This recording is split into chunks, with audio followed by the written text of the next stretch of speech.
Hello, hello, hello. Welcome to the My Empty Hands podcast. My name is Reggie Darden, and today I'm going to be chatting with Archie Thompson, and we're just going to go ahead and just dive right in, talk about Kempo, and our journeys through that. Just kind of a quick start of my journey. Uh, I started in the mid '90s doing what was essentially Tracy's Kempo, Tracy's karate. Um, did that for a few years. Got to about halfway to my brown belt, and that's when I left for the army. Uh, Fast forward, I guess, 24 years, maybe a little bit more than that.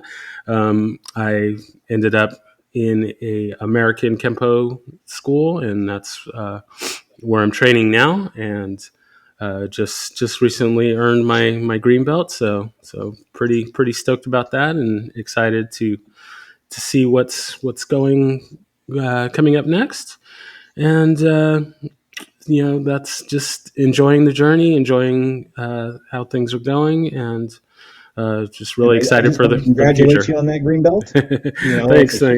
Yeah, it was a nice about 5 hour test, so that was fun. Had a few hiccups, when I was asked to do. I got about halfway through. Got about halfway through blocking set two. When I got about halfway through coordination set two when I realized that I was asked to do blocking set two. So that was quite fun.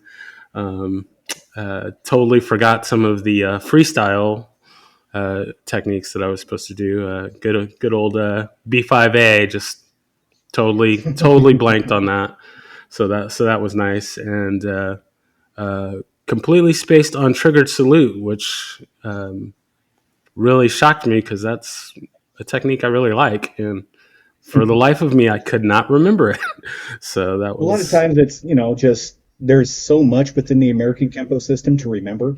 Whether it's Mhm. the 24 techniques per belt level, whether it's the extensions on those techniques, whether it's the short forms, the long forms, all the sets. It's a lot of material to Yeah, yeah. remember the name off the top of your head. Like, I commend all the American Kempoists that can just rattle those off because Hmm. I have a hard enough time with 60. Yeah. Well, when I kind of shock some of the folks at the school that I'm at now, because the school that I started at, we did 40 techniques per belt, and so Yeah. at the school that I'm at now, we have 16 per belt. Okay. We did the 16 techniques, and Okay. people are like, "Oh man, there's so many things to remember," and it's like I have 40 each belt, so I know, I I'm know. And I'm then not is that not worried about including that. the ABCDs? Yeah, yeah. So And those so are on top of it, right? yeah, Crash the Eagle A, crash the Eagle yeah, B. exactly. Yes. So yeah, it's not too much, but I guess it kind of evens out because we didn't do freestyle, we didn't do the Right. terminology and the pledges, and so I guess it kind of evens out there as far as what to cram your brain with, but Well, what I'll ask you is this, like, do you find a value to what you learned in the beginning?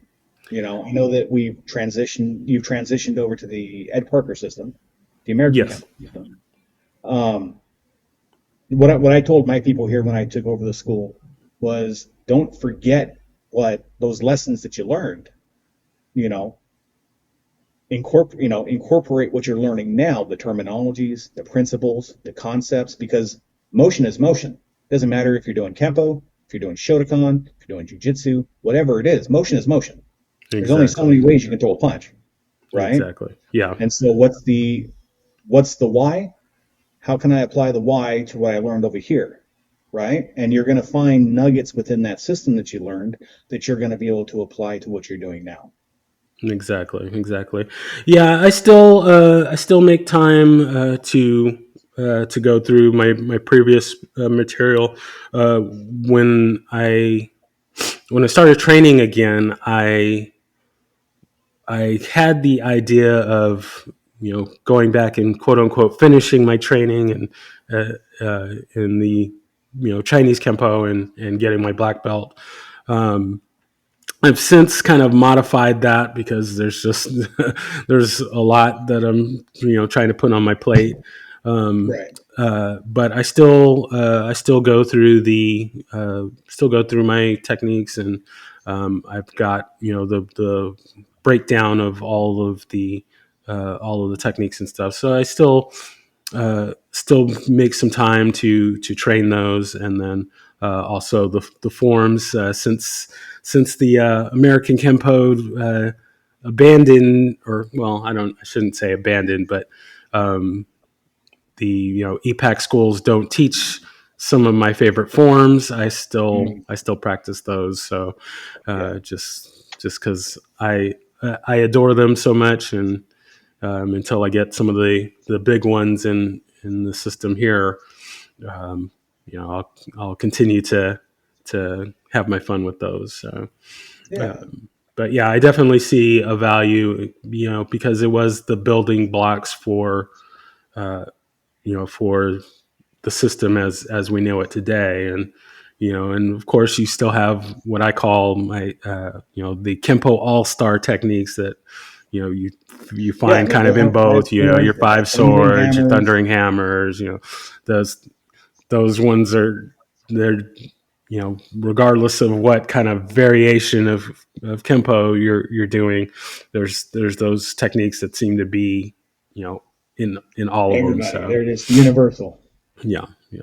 So, that's kind of my story here. So what I'd like to know is how did you get started in Kempo? How did you find it? Sure. And just kind of go I from there. learned it on accident, like I think most people do. I didn't have a family member that was an instructor and really didn't know anything about martial arts, but um, I did get an invitation by some family members that lived a ways from us. They were going to be competing in a karate tournament, so me and my father went, and I stepped into this place, and to me, it was the coolest thing I'd ever seen in my life. Everybody's running around in their uniforms, and they're kicking, and they're fighting, and they're Hmm. spinning stabs, and in my mind, I'm like, how the heck do I get in on this? You know what I mean? But I didn't know how to start. I didn't have any money, and I guess I don't know what you could call it, luck or stupidity. When you're a third year sophomore, you get sent to what they call a continuation high school just to make credits and get you out into the world. And there was this gentleman that was the security guard at the school, and he always had this group of fellows around him, students. And one day, one of them comes up and kind of starts talking. You ever thought about doing the martial arts? I'm like, yeah, martial arts seem cool, but I'm broke as hell. I ain't got nothing. And he goes, well, you should probably go talk to that guy because he has a school, you know. And so, like, the guy ended up coming over and talking, and he invited me over to the academy, and I just never left.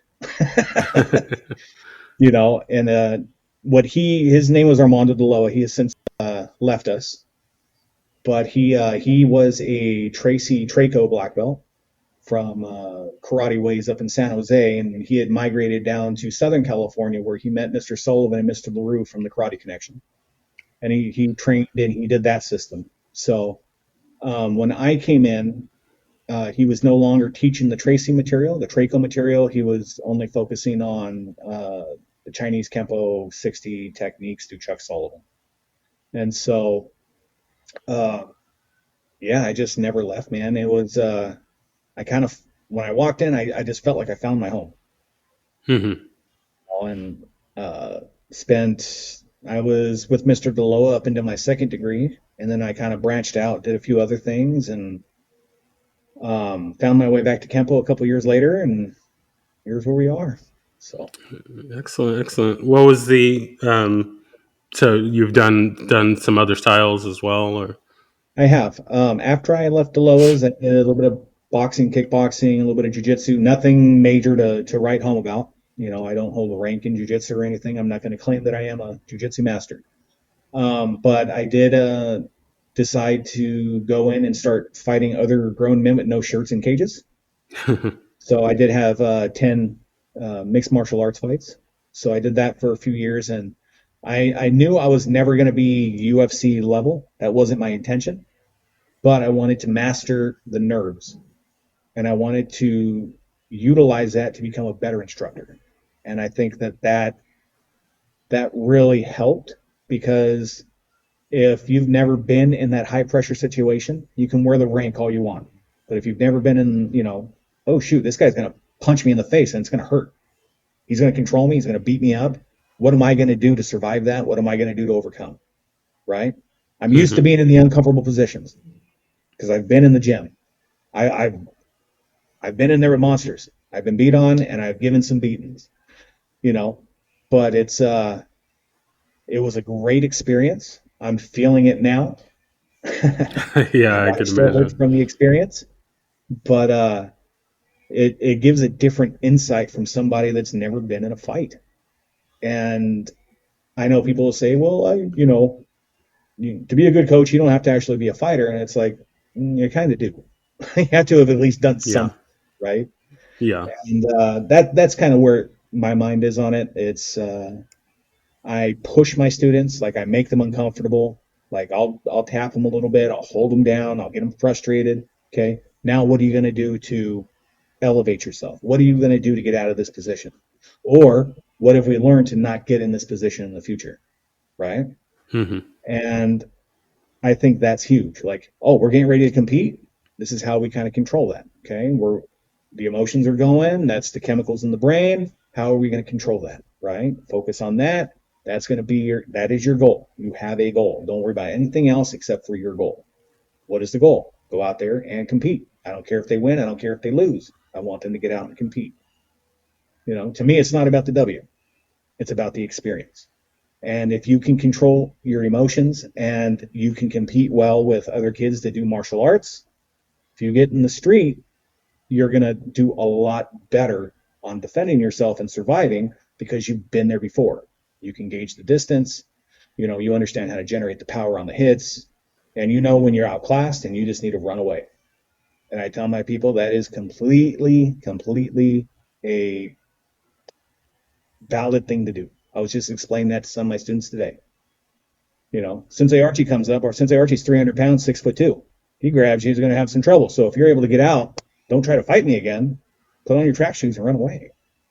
Yeah. yeah, yeah. There's definitely something to um, battle testing, battle testing. Sort of, you have to train. We train in this combat art, and I feel just told this is kind of totally my opinion, but we're there's a lot of schools that have gotten away from the idea that this is a a combat art, and it's kind of all about satisfying the kids, giving them something to do, um, and we we need to remember kind of the roots of that. So, okay, um, so you did some MMA fighting. Uh, how do you feel? I mentioned that feel that we've kind of, with the popularity of MMA, we've kind of gotten away from, I guess, the respect of the martial arts, and um, I feel like MMA is really its own thing now, and calling it martial arts, I don't feel really applies. And just kind of, what are your thoughts with that? Um, I do agree. It's kind of its own thing compared to the more traditional side of what we do. But I have don't let what you see on TV sway you. You get into the gyms with these guys, and they're all great guys. All these guys, a lot of them would give you the shirt right off their back. You know, um, everybody, they come in to help each other get ready for their fights. They sacrifice their own bodies to help other people with their success. You know what I mean? Hmm. And sometimes they see all the tattoos, the bald heads, the guys that just always seem like they want to fight. They don't realize, like, some of these guys are doing this to put food on their table.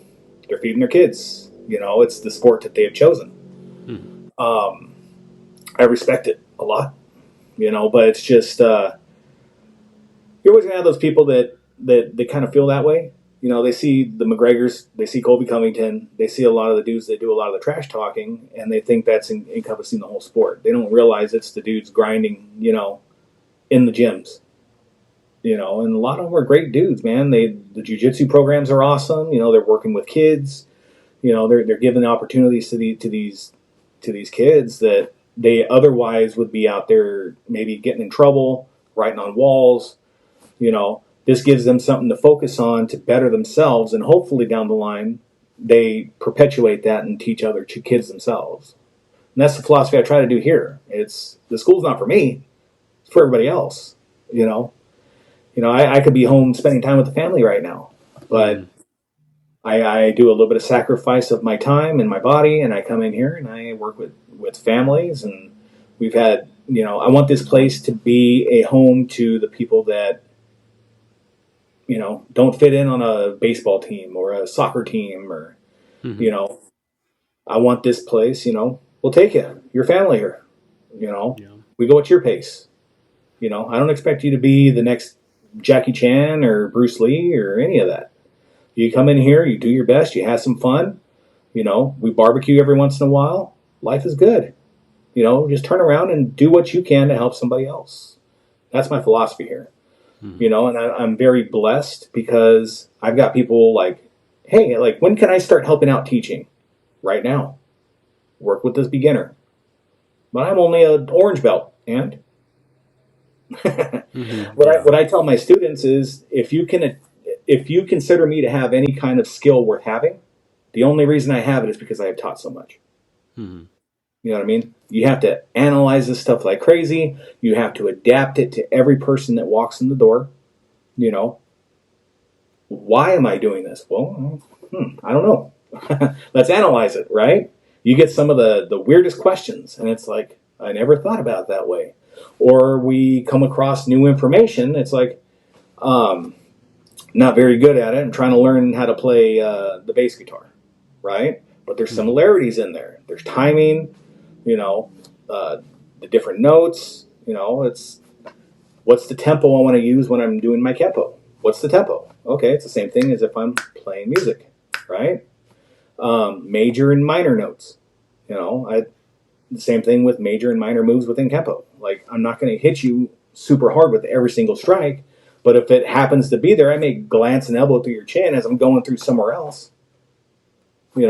It's just so much that you can pull, the mechanics of hitting a baseball. Okay, well, how do I generate the power hitting a baseball? Well, a lot of those mechanics may apply to the way I throw a punch. So it's looking at the art through, okay, how does a basketball player look at the art, right? How might they analyze what we're doing? And I analyze why are they doing it that way? Oh, well, how can I apply it to what I do in the karate, right? So, when we get so stuck on the kempo, it's like we can sometimes miss out on, okay, I can apply this thing that I learned it over here to my kempo. And that's really what I think it's all about. All of our shared life experiences are going to come together, and it's going to make us the kempoists that we are. Right? Exactly. So I have to understand that there's not many people that are going to move like me. I'm, like I said, 6'2", 300 pounds. I move like an ogre. I've got a little 110-pound young lady that trains on my mats. She's not going to hit as hard, but she's going to be fast as heck, and she's going to be accurate, right? She's going to make that kempo work for her, and that is the key. Like, I can't only make. That's one thing that I really liked about my instructor. He did not create clones of himself. He allowed Exactly. all of his black belts to kind of specialize in their own thing, you know? And I think that's huge. Too many times us as instructors are like, no, you got to be just like me. Like in our minds, that's what it is. Well, it's Hmm. like, are we teaching the moves or are we teaching the principles and the concepts? We're not all going to Exactly. move the same, right? Exactly. I would love to move like some of these black belts. That's just not the way I move, right? So how do I make it work for me? Yeah. I do big guy kempo. That's what I do. Hmm. Yeah, no, it's not the how, it's the why, and all the pieces that that make up the foundation. Uh, and getting the blueprints of the training versus just mirroring, just carbon copying your instructor. It doesn't work that way, and uh, you know that's one of the things that I love about Kempo is that it is it is designed to be this ever evolving piece that you can fit to your experiences, your body style, your whatever variable. Kempo is really great at customizing and changing and fitting in. Um, so one of the things that uh, I really love, and I'll be dating myself here, but uh, brought it up with some of my other guests, is the Panther production videos back in the day. Oh, Um, Buddy of mine, we would get our hands on those videos whenever we could, and just try and absorb all of the great things. And one of the videos that really stuck out to me was a video of David German. He was mixing Kempo with Jiu-Jitsu, and okay. um, there was a technique that I really loved of him adding on some wrist locks and arm bars to the technique flashing wings, Uh, and that just really stuck with me. Um, and it just really showed how you can take a Kempo technique and you can mix in other things, and it just fits together so well, and it just flows together so well. And that it's definitely something that really I latched onto the latched onto and didn't feel that I was getting that same when I did taekwondo. It was fun, and I'm a kicker. I love kicking. um if I would like Kempo to have more kicking.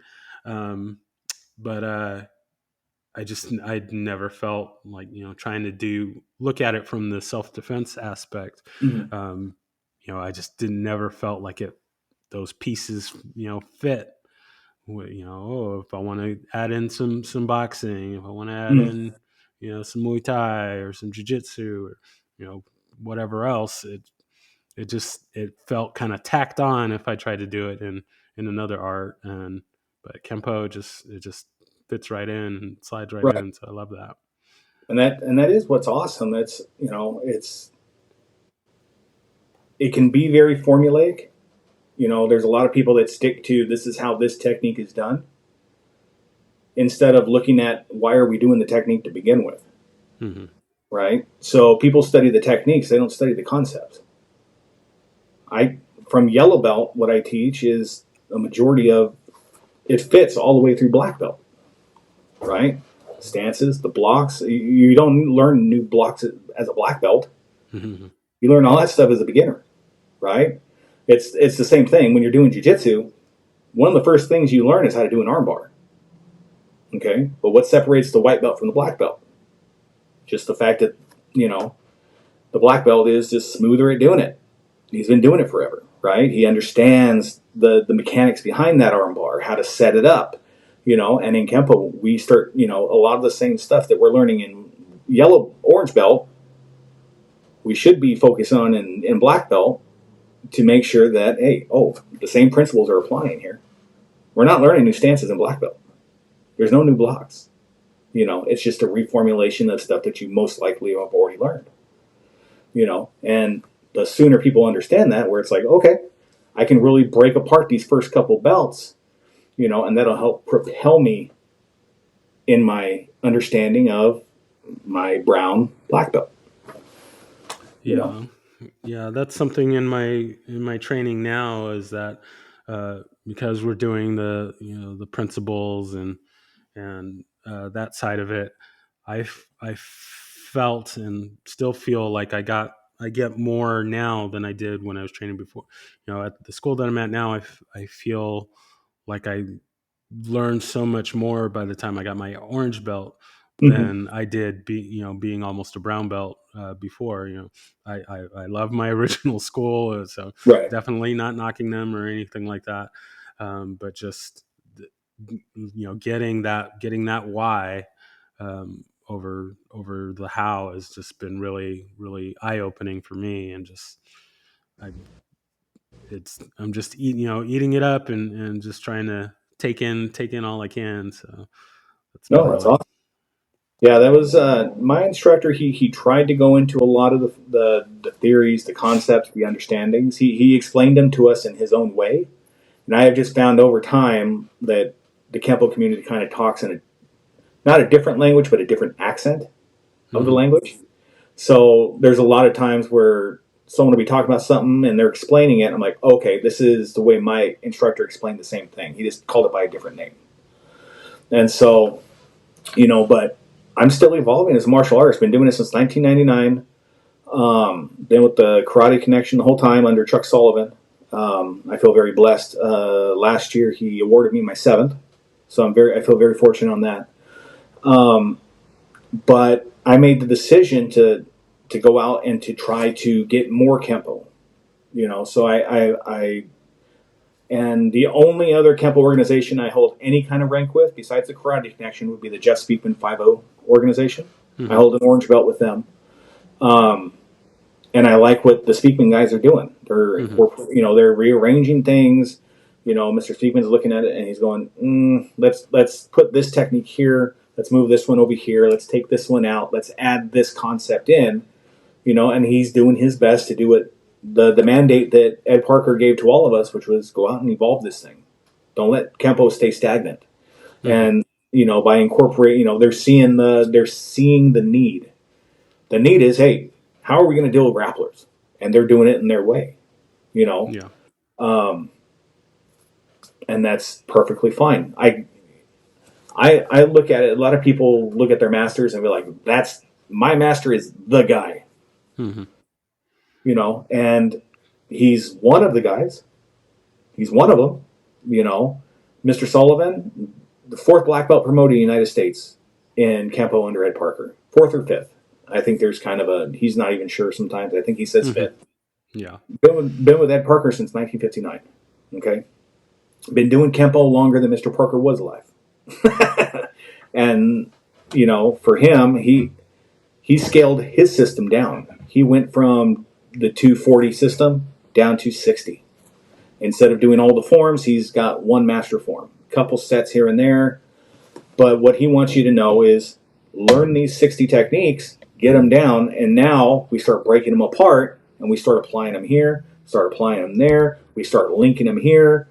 All of it interweaves together. And it was funny because when I first took over the school a couple weeks in, I was kind of explaining some of that, and I was pointing to the techniques on the wall, and this young lady, I just saw her face like a light bulb went off. She thought she was learning the material just to get through the material. I was like, no, you're learning the material because it's going to help you over here when you get to this point. It all builds on itself. You're not learning this and throwing it away.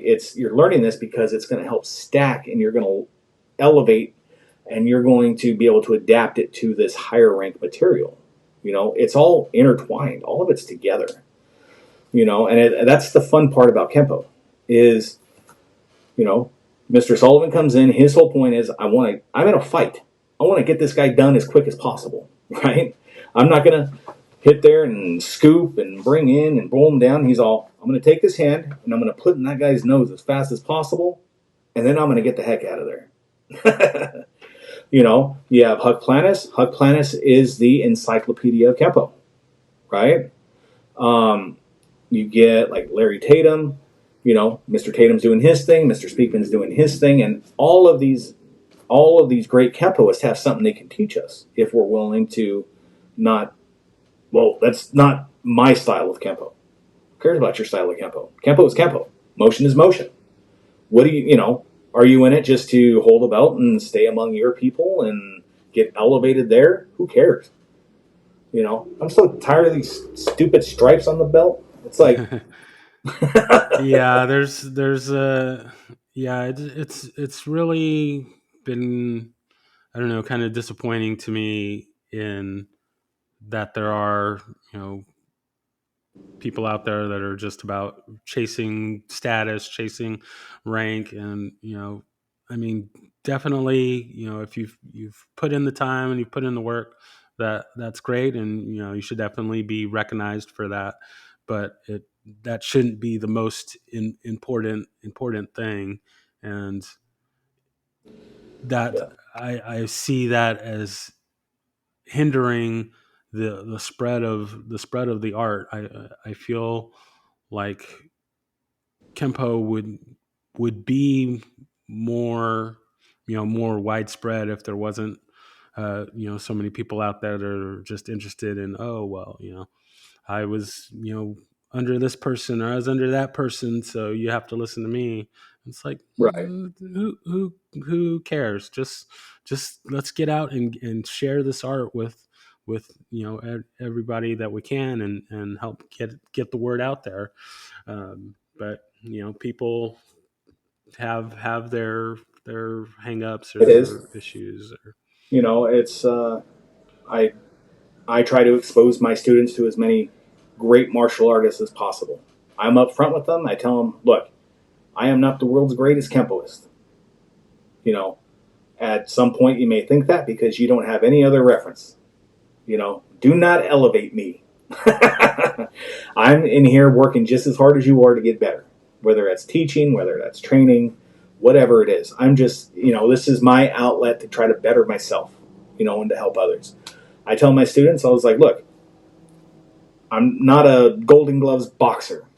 You want to learn how to box? It was a little easier when I was in California. I had lots of friends that did different things over the years.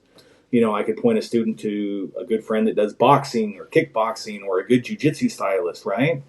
Someone that I trust that isn't just going to beat the snot out of them, which unfortunately a lot of gyms are like that. But, and I was always just upfront with people. I was like, if you want to come to me to learn Chuck Sullivan's Kempo, I'll teach you that all day. I've been fortunate that I've went through a majority of American Kempo material. I am not ranked in it, but I learned from a gentleman named Willie Aguilar, which was under Frank Trejo. Very nice. I spent my time with Maurice Gomez with the 5.0, another fantastic martial artist. Not only that, my instructor, after I got my black belt, I bugged him enough that he started showing me some of that Trejo material. So that's why I was familiar with it when they were doing it here at the school. I was like, you're doing Dancer. I know Dancer. Yeah. I know Twin Kimono or Kimono Grab. I know those. Yep. And so, just being open to learning something new. I can learn from anybody. I was on the mat one day, and I got corrected by a brown belt. And I thought about it, and I was like, damn, he's correct. For what he's telling me, he is correct. I was doing that incorrectly. And so if more people had that, I'm not saying I'm the most humble guy. I can fly off the handle. I'm sure lots of people that are going to listen to this would agree. I've made plenty of friends on the Kempo forums, believe me. Mm-hmm. Yeah. But when you are able to take a step back and realize, it was something I was doing on long form 1. And it was something about the point of origin that I was doing. And I took it and I analyzed it, and I go, damn, he was correct. That was, and he came to me. He was completely humble about it. Mr. Thompson, maybe we want to try doing it for this reason. Okay. And it made me a better martial artist for it. Right? He corrected that part of my long form 1. And now I'm a better martial arts for it. All because that brown belt made his respectful correction, right? And sometimes we look at lower ranks as if we're better or beyond them. We've just been doing it longer. Yeah, exactly. You know, and Exactly. everybody's experience in life. Like I've had people that I've taught that do sports therapy, right? Well, Hmm. I'm not a sports therapist. I don't know any of that stuff. But this person coming in and be like, hey, look at these things throughout the training. This is how you can train safer. Train safer? Heck yeah, let's start applying some of that stuff, right? Different stretches, different drills, different exercises. You bring all that stuff in, it makes not only you better, it makes your school better, right? And hopefully some of that rubs off on other places.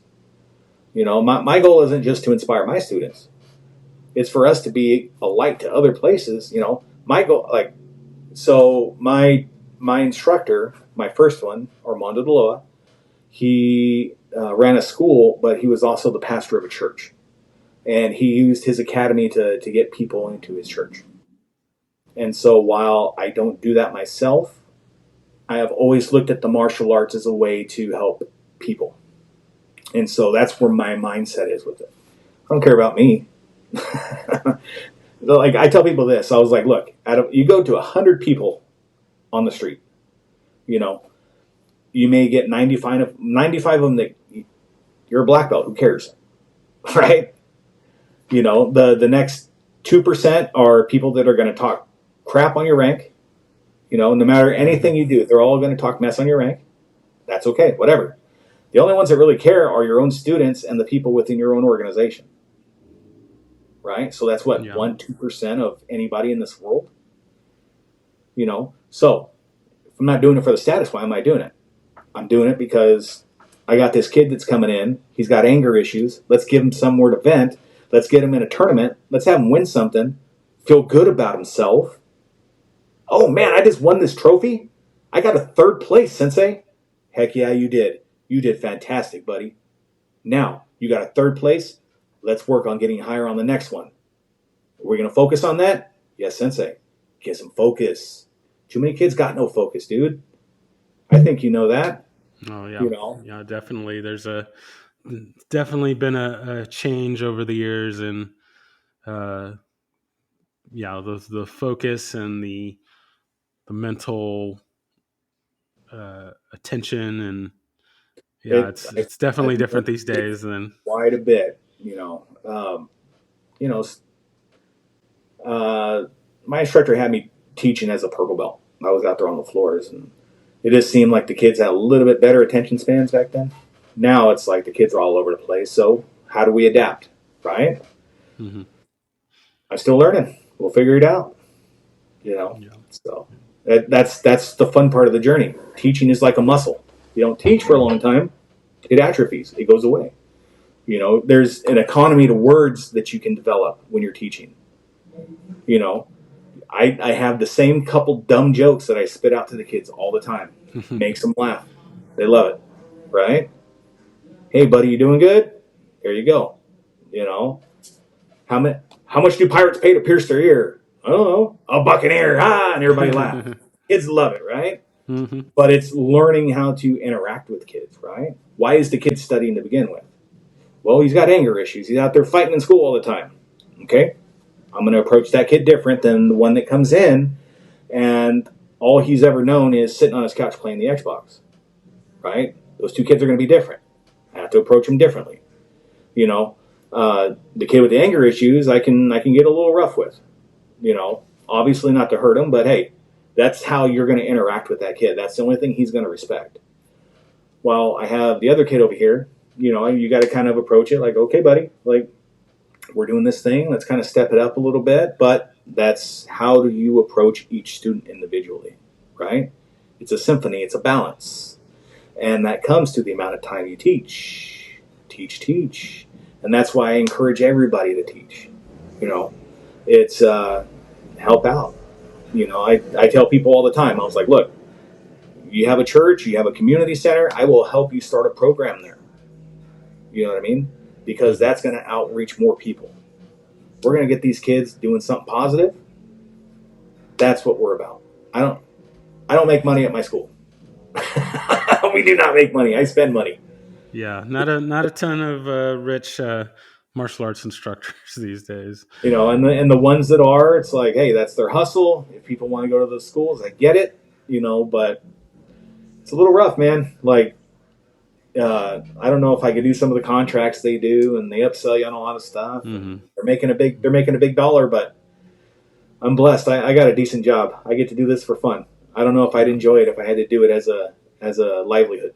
Yeah, it's it's a tough balance, but there's it's good that you're out there and working to make positive change in people's lives, and that's what this should all be about. uh I mean, if you can make money, that's great too, but just making us better people, and having something to do, definitely. Since the COVID days, and even before that, just getting I feel like we've really been getting away from just connecting with each other, and we're all on our screens and stuff, which I'm super guilty of that myself. I work in Yeah. IT, so I'm Oh, in a okay. screen and a phone all day long, every day.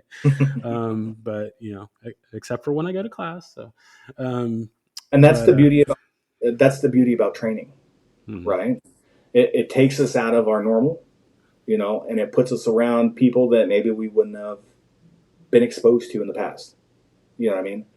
In my school, I've got red Republican, I've got blue Democrat, I've got I've got young people with learning disabilities, I've got stud athletes, but they all come together, right? And we're too spaced apart, man.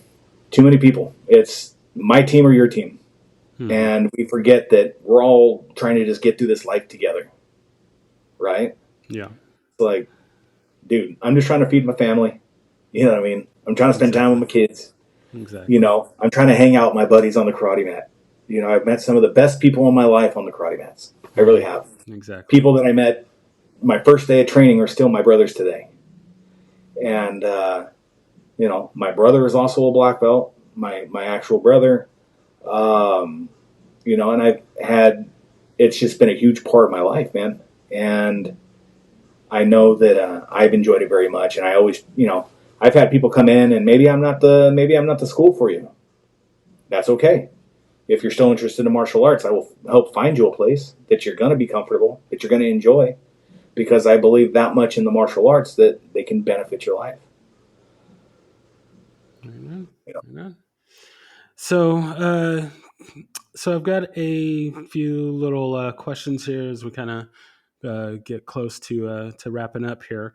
Um, so we'll just throw that out. So, Hit me. if you had to pick a favorite technique, or two or three favorite techniques, what would those be? Okay. Well, I'll go a IKCA technique. I like. Let's see. I like dropping the storm. I like dropping the storm. I like thundering or repeating hammers, which is a variation of thundering hammers. Um, that's a good one. I like it. The change. So thundering hammers, you come straight across the abdomen. Hmm. I like it. Mr. Sullivan has changed it to a rising hammer fist up into the groin. Hmm. You know, kind of hit that angle a little better. Um, American Kempo side, Five Swords is always a classic. Hmm. The All Uh, Stars. the All Stars, man. I like Triggered Salute. The Tracy side, I've always liked Dancer. Hmm. You know, and it's getting out there, and I like the 5.0 take on Five Swords. You know, I like what they're doing with a lot of the evolution of their art. They're doing some good stuff over there. So Yeah, I've been curious to find out a little bit more about the 5.0 system and how my understanding that's is they going. have an online program now that'll get you Yeah, up to the first couple belts. yeah. I was looking into that a little bit. So uh, uh, it's on the to do list. Yeah, not I enough know, right? time. Not enough time. They need to add about 40 more hours to each day, and maybe I can get to all the stuff that that I've been looking at. But that's how it goes. The next little question here: do you have a favorite form and or set? I like the IKCA Master Form. And the reason for that is you practice the IKCA Master Form, you're practicing all their techniques. So it's you start with the orange belt, work all the way through black belt, and it's 55 techniques. You work on those. It keeps it simple, right? But like anybody else, I do like Form 4. You Yeah, know, that's one of the all what stars. and I'll admit this: the only reason that I actually was taught Form 4 by my instructor was because he was learning it himself, and he used us to help him. Okay, this is how we're doing this, right? Yeah, So I gotcha. will admit I don't have a lot of the understanding within the form. I just think Hmm. it looks cool, Hmm. Gotcha. Gotcha. And so I like to be honest with all that. I'm not the American Kempo master. Yeah. I Yeah. love the art, but I have a lot to learn about it still, and I love it. I get around all these old guys, and I just take it Hmm. all, just sitting and Excellent. listening. Yeah. All right. And then the last question here: if there was anyone, living or dead, fictional or non, that you could train with, or have trained with, that you wish that you could train with now, who would that be? And if you can't pick just one, a couple people, that's fine. Think here. Well, obviously, Ed Parker. That would be something that would be huge, as a martial artist. Other than that, probably Helio Gracie. All right. The original. Mm-hmm. Just to be able to pick that brain. You know what I mean? He Yeah. could probably Yeah. take the most simplest technique and expound on it for an hour. Yeah. You Yeah. know. Um, yeah, those would probably be the two. If I had to pick a third,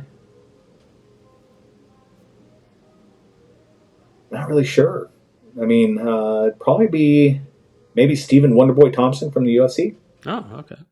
You know, Mm-hmm. um, how he has adapted his karate style, his point fighting style to mixed martial arts. Him and Michael Page, Mm-hmm. Venom Page. I find it to be a beautiful thing. I wish I would have adapted a little more of that myself when I was doing my mixed martial arts.